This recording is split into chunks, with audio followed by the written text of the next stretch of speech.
Star Wars 7x7 episode 2018. Alright, it's that day. It's time to talk about Solo, a Star Wars story, and the family themes that are found in that particular movie. Punch it!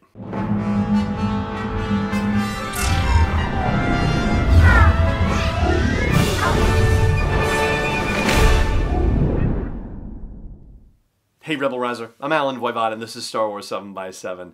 Thank you so much for joining me for this episode. So I know yesterday I started off by saying that compared to other Star Wars films, The Last Jedi probably turns the least on family dynamics. Like the events of the movie are comparatively the least driven by family dynamics until, you know, a crucial moment basically, but for the most part they're not.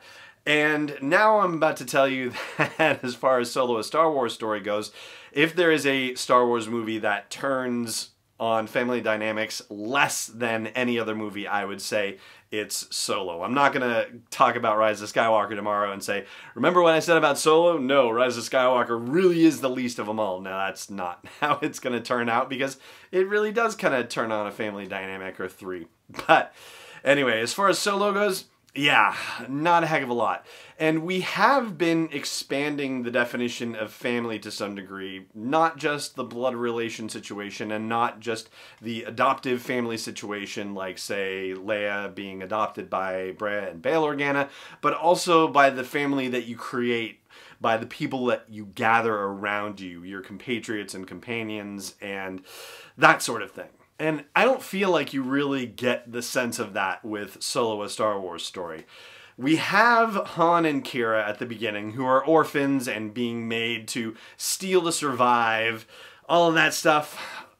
They have sort of partnered together and they're in love with each other. Obviously, this is creating a family of a sort, or at least on the way to creating a family of a sort, even if they're not thinking of it that way. And I guess even though you could, in some sense, define the Scumrat as being, you know, one giant unhappy family, that's, you know, not really how they see things either. They're just basically prisoners, slaves, if you will, just stuck doing this in order to survive. Yeah, it's not what you would call family in a real active sense of the word. Of course, Han and Qi'ra get separated trying to escape, and Han, 3 years later, is in the infantry of the Empire, having been kicked out of the Imperial Flight Academy. The whole goal was for him eventually to get back to Corellia, and he still seems to want to do that because he's still thinking about Qi'ra. So, is that family or is it just, you know, it's the one that he loves?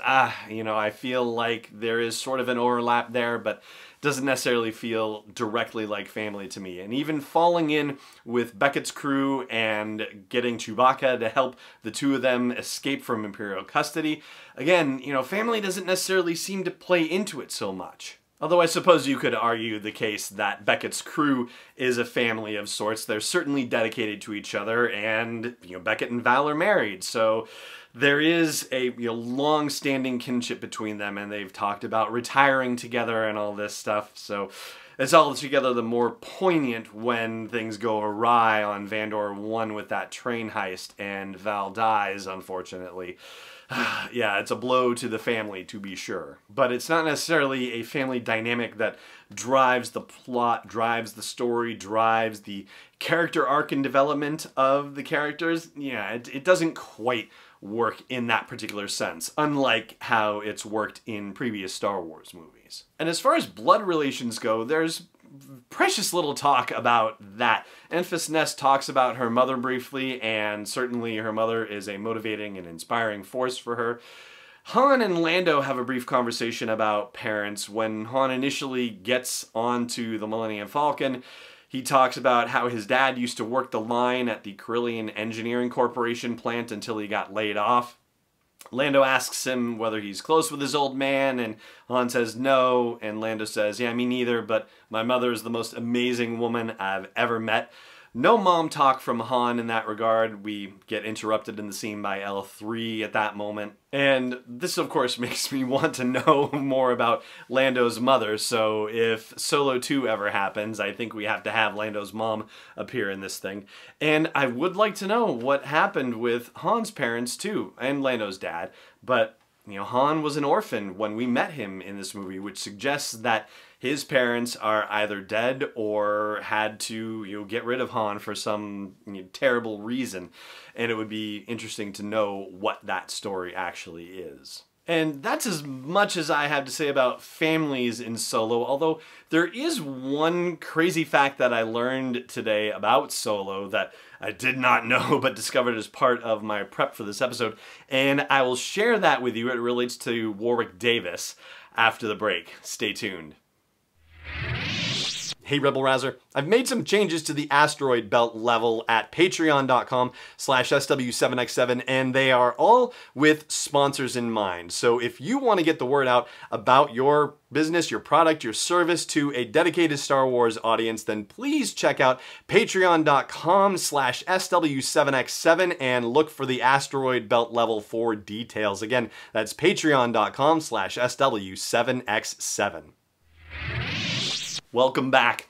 So, Warwick Davis, we first met him in Return of the Jedi as Wicket the Ewok, and he has appeared in every single Star Wars movie since. However, his appearance in Solo, A Star Wars Story, is actually an encore appearance. It turns out that the character he's playing, named Weasel with a Z, is the same character who appeared in Jabba the Hutt's box during the Boonta Eve pod race in The Phantom Menace. Yes, that is Weasel as well. He was working as a thief for Jabba the Hutt, and at some point after the Republic fell and the Empire rose to power, he became one of Enfys Nest's most trusted lieutenants and spies in the Cloud Riders. How that actually happened hasn't been defined, but Warwick Davis himself has said that he thinks there may have been something along the lines of the fact that Weasel was, gambling and falling in with a bad crowd and thinking to himself, oh, I really need to do something better with the rest of my life, and that might have ultimately led him to working with the Cloud Riders, but obviously there is a large gap of time in which some details need to be filled in, but anyway, there you go. Today I learned that Weasel from Solo: A Star Wars Story is the same Weasel from The Phantom Menace. Hope that was news for you too. And that is going to do it for this episode of the show. Thank you so much for joining me for it, as always, and may the Force be with you wherever in the world you may be.